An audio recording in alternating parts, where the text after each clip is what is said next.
So, kali ini aku mau bahas soal, penghasilan dan income Anda, atau prinsip lah, ini aku bukan kasih tahu kamu, tapi sharing lah soal penghasilan, income, bisnis, dan lain-lain. Tapi kali ini dari satu sisi relationship, oke? Siapa itu yang kamu pilih sebagai pasangan hidup, dan apa ngaruhnya ke sisi finansial kamu? Kamu bisa seberapa maksimal penghasilannya, dan ketika penghasilannya sudah tinggi, seberapa banyak yang bisa disimpan dan ditahan. Ini semua ada kaitan dengan siapa itu yang kamu pilih sebagai pasangan hidup kamu. Nah, ini satu topik yang terinspirasi untuk bikin karena saya itu kan dalam proses lagi traveling besar, itu kumpul-kumpul sama beberapa orang-orang yang seusia saya, kepala tiga semua, dan diantaranya ada suami istri yang lagi masih belum make it, belum sukses dalam kacamata mereka, dan mereka mau jalankan bisnis startup barengan, right? Ada yang seperti gitu. Ada juga yang suaminya sudah sukses, dan sukses itu sukses baru, dia itu dulu hustling, dulu itu berusaha besar, dan baru-baru banget dalam waktu 6 bulan terakhir ini, 12 bulan terakhir ini, dia mulai merasa sukses yang lumayan. Cash flow-nya, income-nya naik secara drastis, and gaya hidupnya ikut naik biayanya secara drastis juga. Kenapa? Karena faktor istri dia yang gak pernah rasakan uang besar masuk, tahu-tahu ada uang besar masuk, langsung gaya hidupnya up level deh. Konsumsinya juga ikut naik, minta di holiday-kan ke sini ke sana, beli rumah pakai utang yang lebih besar, beli barang konsumtif, dan lain-lain. So, di situ aku jadi sadar, so banyak orang sebenarnya di tahap hidup ini, right? Satu hal yang harus kita sepakati dulu ya, adalah yang gak bisa dibalikin adalah waktu, oke? Kalau kamu dalam hal belajar, ambil keputusan yang kurang bijak, and let's say, entah itu bisnis kamu jatuh, atau relationship kamu jadi kenapa-kenapa, ini amit-amit ya, aku gak minta, tapi ini ilustrasi doang. Kalau something happens, right? Balik ke nol itu cuma pelajaran sebenarnya. It's all a lesson. Tapi yang nggak bisa dibalikin itu waktu. So, daripada lihat-lihat dulu, dan satu hal ya, mayoritas orang itu hanya berubah sesuatu ketika udah terlalu sakit, terlalu parah, terlalu nggak betah lagi, baru ada perubahan. Mayoritas orang seperti begitu, sehingga banyak orang buang bertahun-tahun dalam habit yang sama, dalam hubungan yang sama, yang nggak tentu akan membuahkan hasil terbaik untuk waktu terlalu lama, baru ngeh di belakang, atau lebih tepatnya bukan ngeh di belakang, tapi ambil keputusannya di belakang. So, saya buat video ini tuh sebenarnya untuk eksplorasi. Ini saya nggak mengaku I'm a doctor relationship atau apa, right? Nggak ada gelar apapun untuk membicarakan ini, tapi saya hanya sekedar sharing dari kacamata. So yes, dalam hal bisnis, I am bisa dikatakan sukses dalam kategori I can be anything I want, aku bisa lah, gitu loh ya, dari sisi keuangan. And dalam hal relationship, I prefer anonymous aja sih. So I prefer kamu guessing aja aku seperti apa. But saya itu dalam hal sering sekali ngobrol sama orang, konsultasi sama orang, dan lain-lain, udah terekspos ribuan kali sama cerita-cerita pasangan hidup dari bermacam-macam latar belakang. Okay, so at least I can see patterns gitu. And satu hal yang, so ini bisa dibahas dari beberapa sisi dulu. Dari sisi seorang yang belum bangkit, belum sukses, dan udah ada pasangan hidup, right? Pasangan hidup yang tepat, dari yang ini opini pribadi ya. So, I'm not giving relationship advice atau financial advice. Ini cuma sharing-sharing aja dari kacamata saya. Relationship yang tepat adalah yang ini, and again, I asumsi beberapa hal ini. Cowok yang biasanya berusaha lebih keras daripada ceweknya. Right? Ceweknya biasanya yang jaga rumah tangga. Right? That's the value system yang I bicarakan hal ini. Oke, gak tentu semua orang setuju sama itu. But pasangan hidup yang tepat di saat kamu belum bangkit adalah yang paham bahwa untuk kamu bisa dapat gaya hidup yang lebih mewah di kemudian hari, harus hari ini ada investasi tenaga, waktu, emotions, fokus, dan lain-lain untuk besarkan skill, besarkan tim, besarkan systems, dan lain-lain, supaya bisa bikin bisnis yang di kemudian hari bisa bikin gaya hidupnya gaya hidup yang bagus, yang pilihannya banyak dan you can do whatever you want, bisa melakukan apapun yang kamu mau, right? Nah, pasangan hidup yang tepat memahami itu dan again, this is my opinion, memahami itu. Dan kalau saya pinjam istilah dari salah satu mentor saya, dia bilangnya begini, concept equal exchange and investment, fair exchange and investment kalau bahasa dia. So konsep tukeran yang seimbang dan investasi. Dalam arti apa? Untuk bisa dapat gaya hidup yang beda dari sekarang, si pasangan hidupnya itu harus paham kalau dia ekspektasinya kita yang lagi berusaha besar harus meluangkan waktu untuk beres-beres rumah, untuk dating dan spend time with me, quality time, bla bla bla, atau yang rumahnya perlu dibenerin ininya, itunya, bla bla bla, right? Kalau dikasih banyak distraction, dikasih banyak gangguan, gimana caranya fokusnya itu bisa ditujukan ke yang penting dalam hal bisnis, oke? Nah, ini satu hal yang aku lihat barusan ini, yang tadi aku bilang orangnya orang bule, baru sukses secara signifikan versi dia. So, yang dulunya menghasilkan sekian, tahu-tahu lompat tinggi. Right. Dan di saat itu langsung istrinya yang nggak pernah rasakan uang segitu banyak langsung kayak, kamu nggak mau spend waktu sama dua anak kita udah nantiin holiday nggak, kita liburan sekarang mumpung ada duitnya, bla bla bla. Jadi langsung diganggu sehingga si cowok ini again orang bule yang kepala 3 usianya, sekarang cuma ada paling berapa 2 jam, 3 jam, 4 jam tiap hari untuk fokus ke bisnis. Nah, kalau waktunya udah diganggu seperti gitu, udah di spread kayak gitu, gimana caranya bisa bikin bisnis yang tingkat jutaan dolar, tingkat puluhan M kalau rupiah, atau ratusan M? Nggak akan bisa. Paham ya? Karena fokus, waktu, dan energinya nggak ada, resourcesnya nggak ada gitu. Nah, itu dari sisi orang yang belum sukses, belum bangkit, lagi mau menuju. Siapa itu yang kamu pilih? Itu ngaruh besar sekali ke hasil kamu saat lagi mau naik gitu. Itu poin pertama. Nah, dari sisi lain adalah opposite-nya. Bukan opposite-nya lah, titik journey yang sudah lebih maju. Yang kamunya udah sukses, penghasilannya sudah ada, asetnya juga sudah terkumpul. Right? Nah, di saat itu, pasangan kamu akan seperti apa? Right? Ada yang udah ada duit, ayo cepetan upgrade mobil, upgrade, One for you, one for me. I love it. I got us a little something too. Yeah? Yep. One for you and one for me. Semuanya sifatnya konsumtif. Sedangkan kalau pilih yang tepat, and again, this is just opini pribadi, ya. Opini pribadi yang berdasarkan observasi. Banyak orang yang hasilnya macam-macam. Karena gini, dalam hal hidup bukan berapa banyak uang yang kamu bisa hasilkan yang penting. Tapi, first of all, kalau mau dijawab di level apa ini? Kalau kamu sudah duitnya cukup, kamu akan sadar duit itu gak ada artinya. that's the ultimate pelajaran.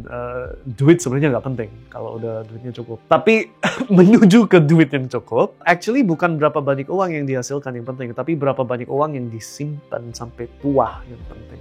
Banyak banget orang-orang yang menghasilkan 10 juta dolar, 20 juta dolar, 30 juta dolar, whatever lah, sebutin angkanya. Hasilkan banyak banget duit, tapi dalam bisa jadi berapa tahun ke depan, bisa jadi puluhan tahun ke depan, ada saatnya jatuh, dan jatuhnya itu jatuh tajam sampai ke nol. So, bukan berapa banyak yang dihasilkan, tapi berapa banyak yang dihasilkan kemudian disimpan. Itu yang penting. Dan kalau pasangan hidup Anda nggak paham itu, ekspektasinya beda, maunya sekarang, gaya hidupnya upgrade sekarang, hasilnya instan sekarang, dan lain-lain. Ya, kamu bisa naik, tapi juga jatuh, gitu. Karena di akhirnya nggak simpan apa-apa.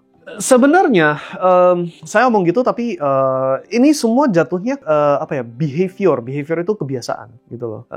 Kalau kacamata saya, dan ini cuma opini saya pribadi, poin intinya adalah apapun yang dihasilkan, sebagian harus disetor, disimpan untuk waktu kemudian hari yang mana kita nggak pasti kapan butuh uang itu. Entah karena tangan kita dipotong terus sekarang harus operasi, terus operasinya mahal. Entah itu karena 20 tahun ke depan, 30 tahun ke depan punya anak, anaknya udah besar. Entah kalau kamu rute dikuliahkan atau harus beli rumah buat anak itu atau apalah. Intinya itu kita itu setor sekarang supaya di kemudian hari ada dana. Kalau ada kenapa-kenapa kitanya nggak bisa kerja, perlu duit besar cepat dan lain-lain. That's the point, right? Kalau bahasa beberapa orang istilahnya itu fuck you money, right?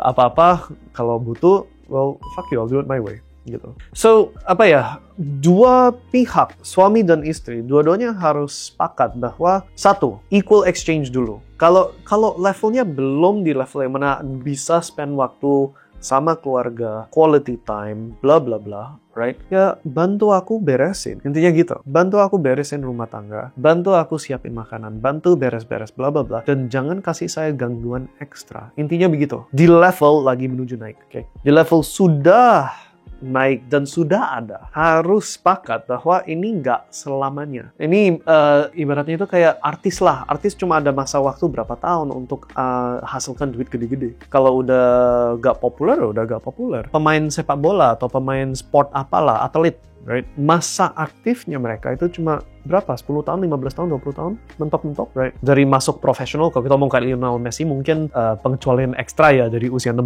tahun sampai sekarang 30-something, 37 atau berapa masih aktif, right? Mayoritas orang, atlet, paling dari usia 18 sampai 28 cuma ada 10 tahun. Dan kalau kamu lihat ke statistik, nah ini aku nggak tahu kalau masih sama karena ini statistik dulu dari puluhan tahun yang lalu. Tapi ada statistik yang gila sih zaman itu yang bilang kayak 99% atlet setelah udah selesai jadi atlet itu udah bangkrut atau broke dalam waktu berapa tahun setelah pensiun. Right? Kenapa seperti gitu? Karena satu, di saatnya penghasilannya lagi luar biasa karena lagi aktif. Ini kan kita omong atlet, tapi dalam bisnis, di saatnya bisnis kamu lagi booming, di saatnya whatever lah, di saatnya ombaknya lagi naik, gaya hidupnya ikut di level itu. Ketika ombaknya udah turun, udah terjebak, gaya hidupnya udah di sini, tapi penghasilannya turun drastis gitu loh. Dan nggak pernah ada kebiasaan simpen, store. Nah ini kita omong store itu apa? Store deposito, atau store di emas, atau store di Bitcoin, atau apa.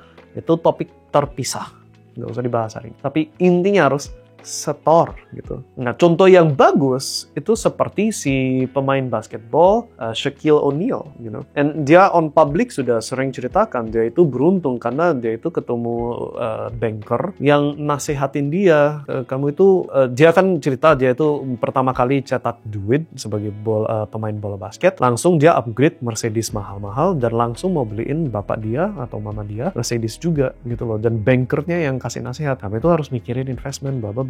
Jadi sampai sekarang si Shaquille O'Neal bahkan sebelum dia pensiun sebagai pemain bola basket udah kacamata investor gitu loh. Sehingga sekarang udah pensiun dari professional basketball, tapi penghasilan dan nilai kekayaan dia udah miliarder dolar, bilioner, right? Ya karena kebiasaan itu udah dibentuk di awal karir gitu. Nah tapi ngomong gitu, ini balik lagi ke main inti kan. Kita ngomong soal pasangan hidup yang kamu pilih. It's very important untuk ada kesepakatan dan understanding antara suami istri seperti ini. Atau pacar, boyfriend, girlfriend. Harus ada kesepakatan ini gitu. Kalau enggak, yang satu lagi berusaha, yang satunya lagi berusaha habisin. Right? Atau berusaha mempersulit yang lagi berusaha secara tulus gitu. Nah ini saya mungkin kasih satu lagi poin sebelum kita tutup untuk topik ini. Saya pribadi bisa bilang secara pribadi saya beruntung. Kenapa? Karena waktu saya masih muda, usia berapa itu? 17 tahun, 18 tahun sekian. Udah duluan ketemu banyak-banyak orang yang hasilnya beda-beda gitu loh. Dan salah satu yang sangat stay with me, nyantol banget di pikiran aku dari kecil sampai sekarang. Waktu itu aku ketemu seorang real estate agent. Dan dia sebagai real estate agent sukses, salah satu top di daerah dia. Tapi dia waktu itu aku ajak ngobrol makan siang bareng. Konteksnya waktu itu aku lagi mau beli properti, terus dia ngundang. Dan di situ dia itu ceritain soal karirnya dia. Waktu itu dia itu udah bisa jadi orang super kaya karena waktu itu diajak bisnis bareng di Dubai. Ini kita omong 10 tahun, 15 tahun yang lalu waktu Dubai lagi boom gini, right? Tapi dianya nggak bisa ambil kesempatan itu dan harus korbankan. Oh ya udahlah, aku nggak jadi orang kaya, orang sukses tapi suksesnya biasa-biasa aja, right? Yang mesti harus kerja.